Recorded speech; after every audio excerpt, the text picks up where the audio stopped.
Hey everybody, welcome back. This is Jacqui, Van Ham, and Josh with On the Throttle. Let's hit the gas and get going. Welcome back to another exciting episode. We've got all sorts of interesting stuff going on in the news out in the world of motorcycling and power sports. Josh, what's going on in your neck of the woods? So some pretty interesting stuff this week. Aprilia has been this ginormous tease on a thing, and they finally teased out yet some more information. And BMW is building yet another super sedan. We'll get into that. What do we got for you? Now, so what I wanted to talk about was a couple of different things going on, and it does seem to be that magical time of year when all sorts of new motorcycles are afoot. Everybody is slowly starting to tease out all sorts of new bikes. I know you're going to talk about, as you just mentioned, the new sedan from BMW.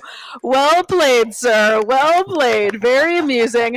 And I've got a new bike, a new rumor of a new motorcycle, kind of, which got firmed up a little bit in the past week or so from the folks over at Royal Enfield. I touched on Royal Enfield news a little bit at the very end of last week's show, so I figured we'd dive into it a little bit deeper today. So what I wanted to talk about was Royal Enfield has been up to several very interesting things over the past several years. And last week we talked about a race event that I was at, a hooligan race, where it featured some of these bikes from Royal Enfield. And this is because there's been a really neat program going on for the past handful of years called Build, Train, Race. And it indeed is about building bikes, training people, and then going racing on Royal Enfield machines. But it doesn't stop there, because the interesting news of this whole kind of program is the fact that it's centered around women. That's right. They're taking women that are in different levels of motorcycling background. They are teaching them to race. They're teaching them to build these race bikes, which are basically custom motorcycles now. And so it's build, training, and going racing. So last year, the program centered around dirt track, flat track racing. This year, they brought road racing on board. So there's road racing, there's flat track racing going on, and then now this news from Royal Enfield is there's been rumors around this machine, the Himalayan, that they've built for the past several years. So this Himalayan is around 400 cc's, and it's a very cool, neat.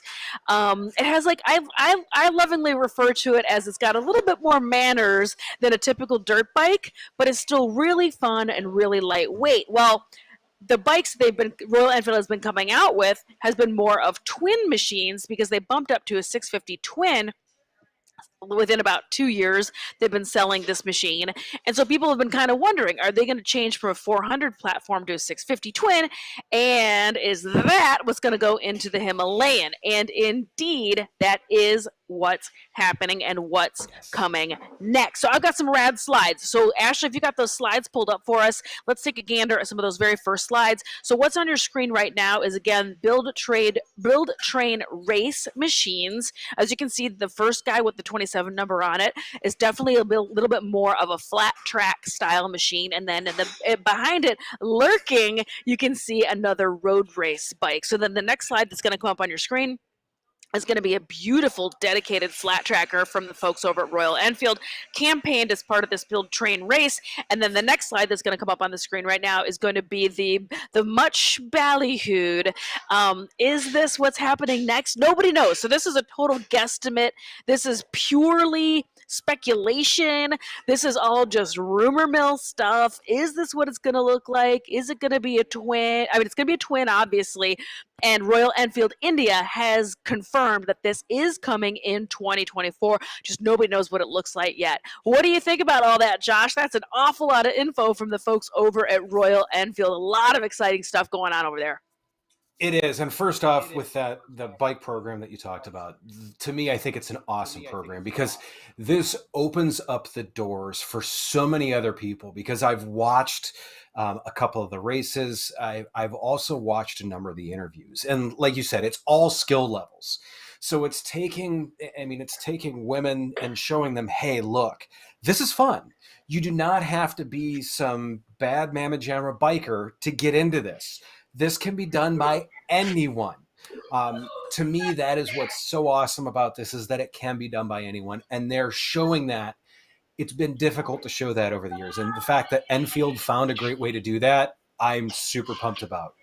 In terms of the Yeah. adventure bike, look, the Himalayan is a great bike. Everyone that I've talked to that has ridden one, has one, whatever, they love them. The only problem is let's say they're a little bit slow, anemic, asthmatic, whatever you want to call it. It is not going to add extra sleeve length to your suits. Um, it, Especially, I mean, I know guys that have ridden them at altitude, and it's just not. So it is still an amazing bike, and it's a great bike, especially for the price that they get it to you at. I mean, it's an unbelievable bike for the price. The value on it is amazing. The fact that it could use a couple of steroids in a few minutes in the gym, I think the 650 is going to help out with that. I mean, I'm gonna, somewhat respectfully disagree with you on that point, because the 400cc platform and 500cc platform that Royal Enfield has used for a bazillion years now has proven that it is utterly bulletproof. Is it winning Yes. MotoGP level racing? No, of course not. But what it does exceptionally well. It is the number one produced motorcycle in the world, and Yes. it is still the chosen weapon to this day to go climb to the top of the mountains in India. This is the machine that they are using because it is bulletproof. It is easily fixable by the roadside. It doesn't have a ton of tech on board. It still is an incredible bike for what it is. You just have to understand what it is and what it is not. Is it ever going to be MotoGP? No. Is it going to be the bike that gets you to the top of the mountain? Quite probably, yeah. To be honest, if you've got like 2 or 3 or 4 weeks to do it, it's going to be that bike. It's going to get you there. So I just wanted to give a little bit of love to the folks over at Royal Enfield for, this awesome program that they've been working on for the past several years, building or bringing all sorts of folks into the limelight in their own way, going racing, road racing, going racing, flat track and dirt track racing, and hooligan racing now, because these bikes are twin. It's a 650 twin that's bumped up a little bit thanks to their friends over at S&S, by the way.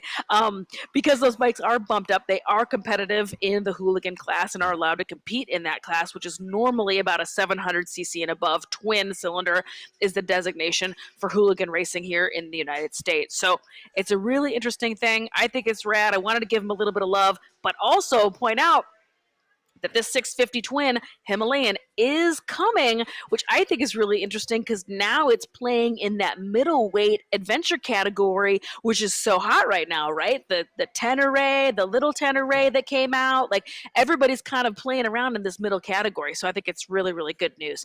But what did you have going on from the folks over at, what did you have, BMW and some Aprilia news today? So the Aprilia news, you made a great segue for me into the Aprilia news there, because the Tuareg is one that, so yes, so that is one that everyone's been anxiously awaiting for, because I mean, years ago, Aprilia had some adventure bikes. They got out of it, then they did the Dosaduros, stuff like that, did the Supermoto route. So Aprilia finally gave us more information on the Tuareg now.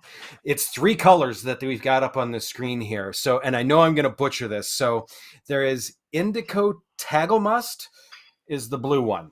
There is Acid Gold is the yellow one. And then Martian Red is the red and black one. Me being who I am, I love red and black. That is the one that, to me, those 3 colors for this year, I think are a great combination. Now, Aprilia also released some more information. So part of it is pricing. So they are going to start at $11,999, which is a pretty good price on that. The thing that is going to make it very difficult for me, November 10th, is when this bike is going to be available for order online. So at that point, my finger is going to be hovering over the mouse about like this, saying, do I do this or do I not do this? So that is the the part that I'm a little bit worried about there is November 10th going to be expensive for me. Now, I will give you guys some history on this. I'm a bit of an Aprilia fan. I have a picture here that goes way back when and shows some history for me. I had one of the first RSV Melees in Ohio. So there is a picture of my Oh, Aprilia from, yes, that is more than 20 years ago. God, Obviously, you're old. there, I am. Is it was a buddy of mine had the 916. We used to ride around as the Meatball Brothers, and it had hilarious time with it. I'm really excited though because, like you mentioned, this middleweight category, it's becoming very crowded, especially So hot right with now. it is. I mean, so Yamaha's got the cheap, I don't want to call it Swiss Army knife, but they really do. I think Yamaha's got the best value in this. Um, as Royal Enfield comes out with theirs, I mean, obviously it's going to be a price point. Obviously it's going to be reliability. I mean, it's not going to have Aprilia's promised a bunch of tech on this bike, different ride modes, different ABS modes, things of that nature that, I mean, Royal Enfield's not going to do. Because Royal Enfield's going to be like, great, we're just going to climb the hill. We'll see you when we get But there. but that's also not what that bike is. Again, Correct. that's not the space they're trying to be in. They're in more in think of more of channel more of like the KLR 650, where it's a very Correct. simple platform, a very simple machine, not going to be packed with a ton of tech, but again, easy to fix, lighter in weight. You know, there's trade-offs to both of those ideas, whether it's going to have more tech on it or not. But I think they're both going to struggle, Josh. Sorry to interrupt, but I'm going to. I think they're both going to struggle from the fact that they both have a relatively low dealer network, Aprilia and Royal Enfield both. And a lot of people get really hung up on this idea that they don't have a Yeah. dealership right nearby. I don't know about you, but I can only think I can't think of any off the top of my head Aprilia dealers that are in where I live. So is this going to be problematic? What do you think, Josh? I see it for me. It's funny. The Aprilia dealership here has been the same one for 20 plus years now, and they are 10 miles down the road. What I see that's interesting about it is so, like, the Himalayan's going to be kind of a category of its own. Yamaha has carved out a bit of category of its own. Aprilia's kind of in that 790 KTM category, which KTM's done a phenomenal job with. So seeing, I mean, everyone's trying to carve out their own little niche in here. It's funny. It used to be that if you wanted the big horsepower, you went with the Kawasaki. If you wanted the handling, you went with the Suzuki. Seeing, I mean, there's a lot of manufacturers doing some similar things, but there's a few that have carved out their own niche. So seeing if this is able to carve out its own niche in that, I think that's what it's going to take for it to be successful. Royal Enfield's doing that. Yamaha did that. I mean, basically as the, hey, look, we're doing inexpensive adventure bike with, I mean, this is what you need to get out on the trail. To see how Aprilia competes with the KTMs and the others is going to be interesting. Now, there's also that Husqvarna that just came out. Bravo, my friend. You've scooped me and you're handing me my story next. Thank you so Yes. much. I appreciate it. So yes, so you're right. So Husqvarna just released finally after 500 years of teasing this bike out, it feels like. I'm just kidding. It's COVID time, so it feels like it's 500 years. But actually, Yes. they first teased this bike out at EICMA, I believe in like 2019. So it's only Mhm. really been 2 years. They've been teasing out this Norden, but man, did it just burn down the internet when they were showing that prototype at EICMA, man. People lost their marbles, and I totally understand why, because it is dead, dead sexy. Just a beautiful, beautiful machine from the folks over at Husqvarna. They have jumped on in with the 2022 Norden 901 reveal. And this absolute stunner in that acid green and gray and black. She is super dead sexy. It's a 901. This is definitely adventure bike category from the folks over at Husqvarna. Just a beautiful, beautiful bike. Josh, what do you think about that machine? Do you remember when it was burned down the internet like crazy when they revealed it at EICMA? It's funny because yeah, I mean, it looks like you said, it's drop dead sexy. I mean, that's all there is to it. I would buy it dinner in a heartbeat. So on top of that, the other thing that I love about it is it is very Husqvarna and Swedish in its design. It's utilitarian. It's made to look good, but it's utilitarian. I mean, growing up, my mother drove Saabs. And even way back when they had that utilitarian, looked different, but you still really liked it. Same thing. I mean, it looks amazing. I mean, when you look at the platform that it's sharing too with some of the KTM Yeah. stuff, it's proven. I mean, she's a looker. She's going to be a performer. It's everything that Husqvarna does. Thanks, Josh. I'm right here. So yes, you're totally right. By the way, this does share a power plant with KTM, which I also thought was really interesting. The Norden's engine is the same KTM LC8C. Isn't that a mouthful? A parallel twin that's used in the 890 Duke and 890 Adventure. So this is what I thought was really interesting. Now is this is now an option to that 890 Adventure bike because I think that that's really neat. But I really like the looks of this Norden a little bit more. I think it's just a little sleeker, it's a little sexier, it's a little meaner looking, and I really, really love it. I think Husqvarna's doing some really interesting moves. They revealed, or they released, I shouldn't say revealed, they released several years ago. I'm going to butcher the name, but the Svartpilin, however it's said, I know I'm destroying it. But the 901 and 401, who's with the unpronounceable name, but those bikes were so sexy and people just Yeah. lost it. It's just the weirdest, most modern design I've seen in a really, really long time. So I know I also was really looking forward to this Norden. Ashley, throw that slide up again, man. I'm not tired of looking at it. So there's this beautiful Norden again. I love the looks of it. It's powered by KTM. What's not to love here? Like what is not to love, Josh? This thing is just this is a yes from me, a slam dunk. I'm stoked that it's real and in person and actually really exists. And while we're on the topic of beautiful bikes from Sweden, I also threw a slide in this week while we were talking like new weird bike roundup. Ashley, next slide for me is going to be another interesting bike from Sweden. That's right, RGNT. I'm assuming this is called Regent. I haven't seen it pronounced anywhere, so I'm assuming it's called Regent Bikes. This is another manufacturer from Sweden. As you can see from the slide in front of you, super cool, retro Yeah. looking, cafe racer vibe. What's going on with that engine? Well, that's because that's an e-bike, my friends. So this is a beautiful e-bike, motorcycle style e-bike though. And you have to be careful when you're talking e-bikes, you've got to be careful because there's e-bike bicycle and then e-bike motorcycle, and they are two very different things. E-bike bicycle is around $3,000 to $5,000 price tag. E-bike motorcycle category always, always, always starts at about 12 grand and goes up from there. This is going to be the e-bike motorcycle type category. Again, some new bikes out of Sweden. The company RGNT, I'm assuming, is called Regent.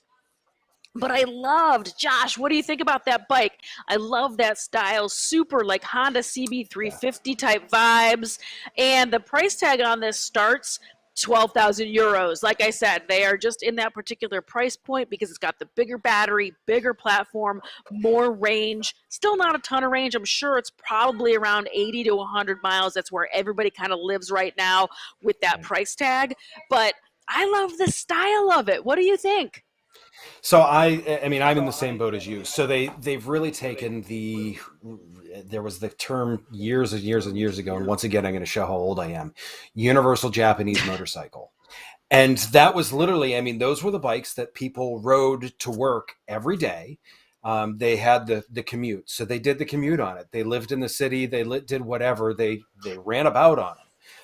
It did everything. If they wanted to go a little bit off on a gravel road, they could. And to me, that's exactly what that reminds me of. It is your everyday commuter that you are going to ride the brains out of all day long in the city. You're going to grab a cup of coffee. You're going to do whatever. but I love the way it looks because it really does. It captures the yesteryear motorcycle, and what they did with a lot of those cruising around town, and Yeah. it brings it into the today. That to me is awesome. Plus, I think it's really interesting because in the past 10 years, you probably have noticed, I'm sure, that bikes like the Honda CB350 have gone through the roof in value. It has just become like the ultimate beginner bike. I know a bazillion people that have had one, own one, cut one up, built a custom. I mean, I can't swing a dead cat and not hit one of my buddies that has some Honda CB350 or some other Honda Twin 1970s in their garage right now today. End of story, full stop. So the fact that this really smacks of that same visual aesthetic, I know that that bike alone pulled a bunch of people into motorcycling just because of the looks of it. It's a nice low Yeah. seat height. It's got a great retro classic style to it. It just looks great. So now that package, but modernized with a battery in it instead, I think is a really super interesting combination, and I can't wait to see one in person. Now, again, they're from Sweden. This is a very boutique brand. Are they going to be in the U.S. anytime soon? Probably not, unfortunately. But I will be keeping my eyes peeled to check one out for Yeah. sure. The other thing that I see with that too is, like you said, the low seat height, the fact that it's low seat height and it's electric. I mean, I don't know if it's belt or chain, but really the maintenance on that is nothing. So Correct. that's breaking that other barrier to entry for people. Yep. It's Yep. unintimidating, and put it in your living room. Yeah. Yep. No, you nailed it right on the head. This is one of the most delicious aspects of having an e-bike motorcycle type platform is Yeah. no oil, no fluids.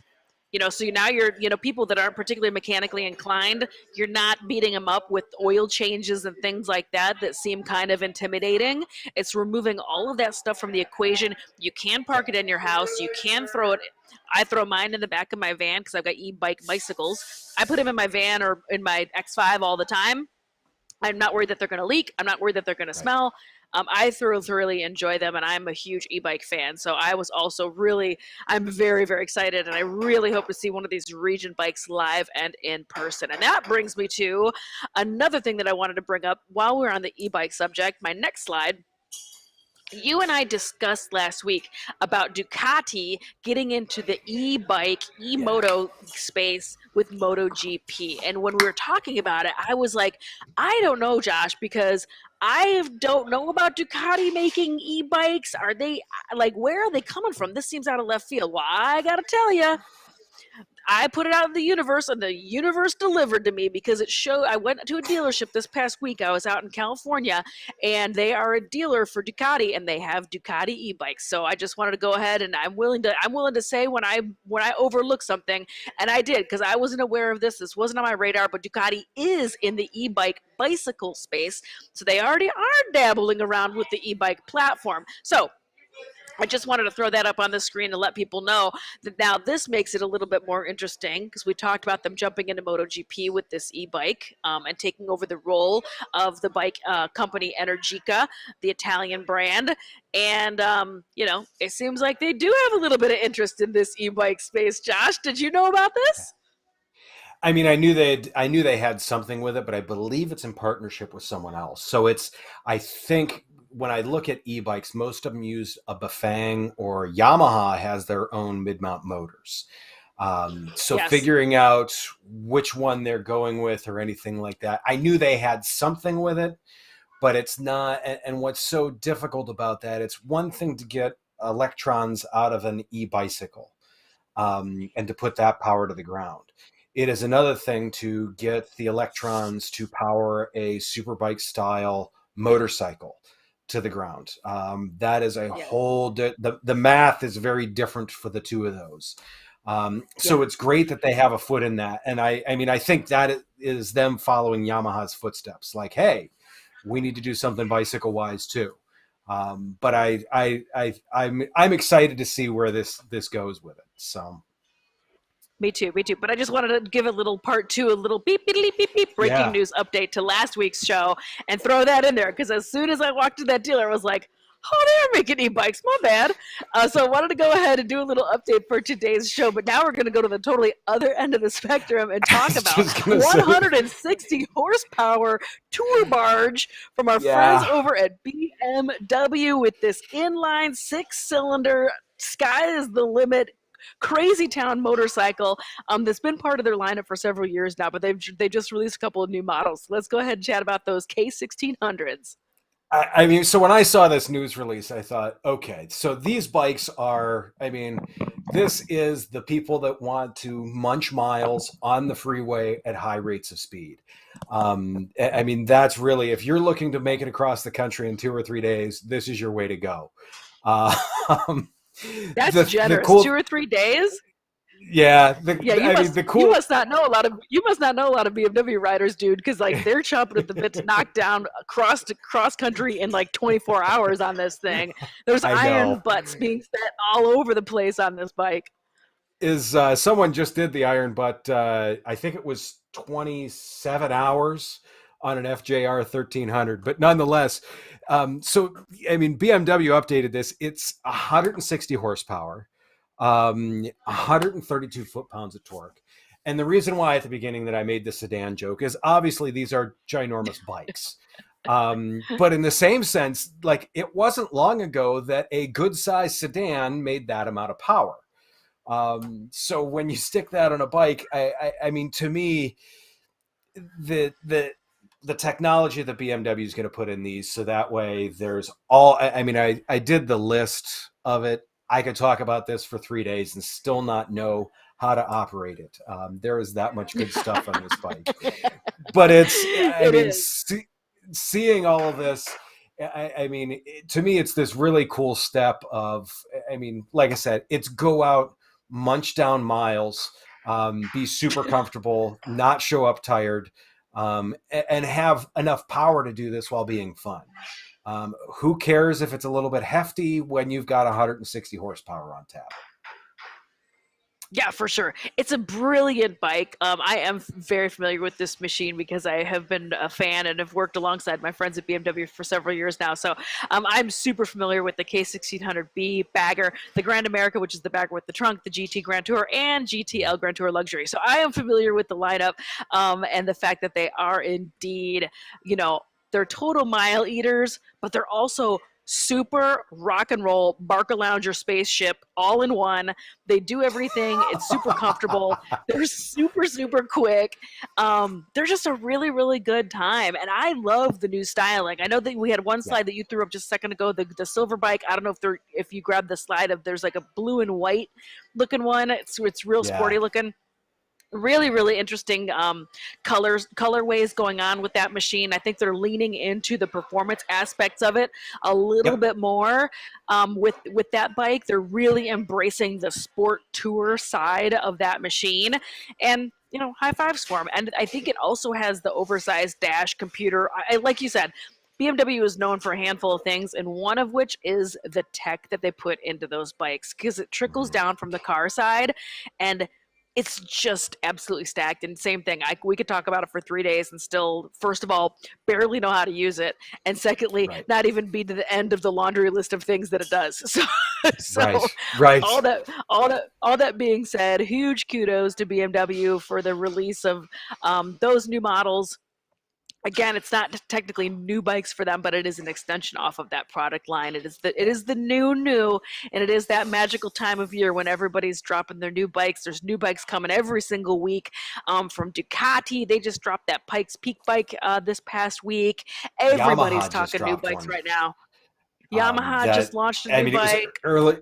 earlier today, and I thought, boy, can we get this on the show? And we just ran out of time deadline wise, but we may talk about that one next week. So But you know what that means? It means we're going to talk about it next week, Josh. So, yes, with all of that exciting news going on, make sure you go ahead, hit that click, like, share, follow, subscribe, notifications on. Make sure you hit all the buttons and do all of the things because you are all not going the to want to miss buttons. any of our episodes here. We're coming to you every single week on The Throttle with Jacqui Jacqui and Josh. Thank you so much for tuning in, everybody. We hope you enjoyed today's show. Make sure you hit that share button. Let your friends know about all the awesome motorcycle news that we are covering out here on Motorcycle and Power Sports News. Also, make sure you follow along, Josh, because everybody's out at SEMA this week, and they've got all sorts of rad stuff and news and things going on from SEMA. Very, very exciting. So make sure you go ahead, follow and subscribe to all of our channels anyway, because you're not going to want to miss it. But that's it from me, and that's it from my buddy Josh, and we're going to see you guys next week. Same time, same place, same channel. So make sure you come on back. Thank you so much, everybody. Have a great day.